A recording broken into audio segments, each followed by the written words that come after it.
खबर मुजफ्फरपुर से है, जहां पर प्रेस वार्ता में प्रशांत किशोर ने आरोप लगाते हुए कहा कि सम्राट चौधरी नाम बदलने के विशेषज्ञ हैं। वह कांग्रेस नेता सदानंद सिंह को बम मारकर हत्या करने के केस में आरोपी हैं। फर्जी उम्र का सर्टिफिकेट बनकर नाबालिग घोषित कर 6 माह में जेल से आ गए हैं। इनका नाम राकेश कुमार था, जो बाद में राकेश कुमार उर्फ सम्राट चौधरी हो गया। बिहार बोर्ड के मुताबिक मैट्रिक में भी फेल हो गए थे। आइए देखते हैं क्या कुछ कहा प्रशांत किशोर ने मुजफ्फरपुर से अभय कुमार श्रीवास्तव की खास रिपोर्ट में। आ जाइए, दूसरे बड़े नेता हैं यहाँ के सम्राट चौधरी, यहाँ के उप मुख्यमंत्री हैं।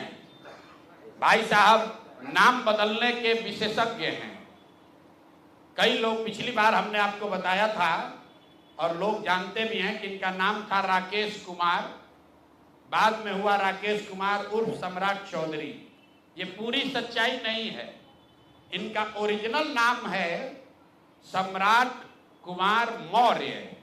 पहला नाम इनका है सम्राट कुमार मौर्य। 1998 में इन पर एक मर्डर का इल्जाम लगा। सदानंद सिंह, जो वहां पर कांग्रेस के बड़े नेता थे और इनके परिवार के राजनीतिक विरोधी थे, उनको बम से मारकर उनकी हत्या कर दी गई, जिसमें लोग बताते हैं 6 लोगों की मृत्यु हुई। उस केस में आज के सम्राट चौधरी और तब के सम्राट कुमार मौर्य एक्यूज्ड थे, बजाबता जेल गए और 6 महीना के बाद जेल से निकले। नाबालिग होने के नाम पर इनको जेल से निकाला गया। तो पहले तो सम्राट चौधरी, उनके समर्थक और चाल चरित्र चेहरा की बात करने वाले भाजपाई, और उससे भी बढ़कर बिहार में भाजपा को, एनडीए को वोट देने वाले लोग, एक बार जरा जान जाइए कि आपका उप मुख्यमंत्री मर्डर का एक्यूज्ड है, जेल में रहा है, और जेल से सिर्फ इसलिए छूटा क्योंकि इन्होंने प्रमाण दिया कि हम नाबालिग हैं। सदानंद सिंह, उनकी हत्या हुई, जिसमें ये नामजद अभियुक्त है, जेल गए।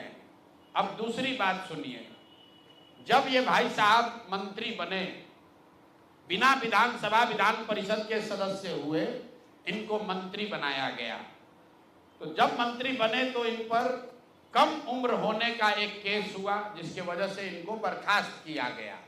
ये बात तो सब लोग जानते हैं, और सम्राट चौधरी भी कहते रहे वो मामला तो पुराना है, सब सेटल हो गया है। अब क्या सेटल नहीं हुआ है वो हमसे सुन लीजिए। उस केस के पिटीशन में सुप्रीम कोर्ट में लिख के दिया गया कि इन्होंने जब मैट्रिक का एग्जाम दिया, तो मैट्रिक का एग्जाम इन्होंने दिया है सम्राट कुमार मौर्य के नाम से, और सुप्रीम कोर्ट के हलफनामे में यह लिखा गया कि सम्राट कुमार मौर्य उस समय के, इन्होंने इनका एडमिट कार्ड, इनका रोल नंबर, वो सब जारी किया, सुप्रीम कोर्ट के दस्तावेज में है। और बिहार विद्यालय परीक्षा समिति, जो मैट्रिक का एग्जाम कराती है, इनसे पूछा गया सुप्रीम कोर्ट के द्वारा इनके पढ़ाई के एज के बारे में, क्योंकि मैट्रिक के सर्टिफिकेट को ही एज का दस्तावेज माना जाता है। तो उसमें बिहार विद्यालय परीक्षा समिति ने बताया कि सम्राट कुमार मौर्य करके जो विद्यार्थी मैट्रिक की परीक्षा पास करने का दावा कर रहे हैं, ये एक्चुअली 234 नंबर इनको आया था, ये मैट्रिक परीक्षा फेल हो गए थे। ऐसा हलफनामा सुप्रीम कोर्ट में दायर किया गया। तो इसको ध्यान रख लीजिए। 1998 में सुप्रीम कोर्ट में जो दस्तावेज जमा किया गया, जिसके आधार पर सुप्रीम कोर्ट ने इनके एज का निर्धारण किया, उस दस्तावेज के मुताबिक सम्राट कुमार मौर्य मैट्रिक का एग्जाम पास नहीं किए, उनको 234 नंबर आया, उनको फेल कर दिया गया। इसका दूसरा प्रमाण यह है कि 2010 में जब सम्राट चौधरी ने अपना हलफनामा दिया, तो उसमें लिखा कि मैं 7वीं पास हूं, 7वीं पास है। तो जो सुप्रीम कोर्ट में दस्तावेज है, उसको सम्राट चौधरी ने भी 2010 में स्वीकार किया है। अब मेरा और जन सुराज का सीधा सवाल है पूरे बिहार के युवाओं की ओर से पढ़े लिखे समाज की ओर से कि इस राज्य के डिप्टी सीएम ये बताएं कि वो मैट्रिक कब पास किए हैं, किस साल इन्होंने मैट्रिक पास किया। आप लोग पत्रकार बंधु उनसे खाली इतना पूछ लीजिए कि सर किस साल आप मैट्रिक पास किए हैं, क्योंकि 2010 के बाद मैट्रिक का एग्जाम दिए नहीं है। डिग्री लगाए हैं अपने हलफनामा में फर्जी, वो कई बार चर्चा हो गई कि उनका जो डिग्री है वो फर्जी है, डॉक्टरेट कहाँ यूनिवर्सिटी ऑफ कैलिफोर्निया से किए हैं, वो सब बात छोड़ दीजिए।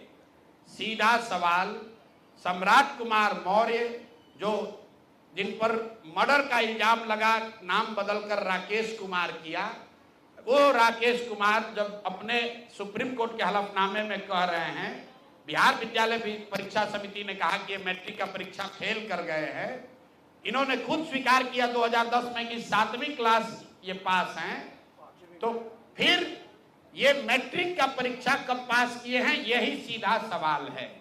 ये बहुत बड़ा बड़ा लंबा लंबा फेंकते हैं, कभी मुरेठा बांध कर कभी मुरेठा खोल के। ये आदमी इतना फर्जी है, ये मैट्रिक का परीक्षा पास ही नहीं किया। तो बिहार की जनता को ये जानकारी होनी चाहिए कि ये मैट्रिक भी पास नहीं किया है आदमी, और दावा कर रहा है कि हम डिलीट का डॉक्टरेट ऑफ लिटरेचर किए हैं यूनिवर्सिटी ऑफ कैलिफोर्निया से। आप बताइए कि बिहार में कोई अगर क्लर्क, कोई सिपाही, कोई अफसर अगर गलत डिग्री के साथ पकड़ लिया जाए, नौकरी तो जाएगी ही जाएगी, जेल भी जाएगा। ये आदमी डिप्टी सीएम है, फर्जीवाड़ा किया है, मर्डर के केस में जेल गया है, 7वीं पास होने का सर्टिफिकेट लिखा है अपने एफिडेविट में, और आज तक इलेक्शन कमीशन भी नहीं पूछ रहा है कि मेरे भाई तुम डिलीट कर लिए, मैट्रिक कब पास किए, क्या बिना मैट्रिक पास किए डिलीट कर लिए। तो ये इनसे सवाल है, आप लोग नहीं पूछिएगा तो इस बार जब हलफनामा लड़ने आएंगे चुनाव, तो इनका जो भी विरोधी होगा इनसे पूछेगा कि भैया मैट्रिक कब पास किया, उसका सर्टिफिकेट लगाओ।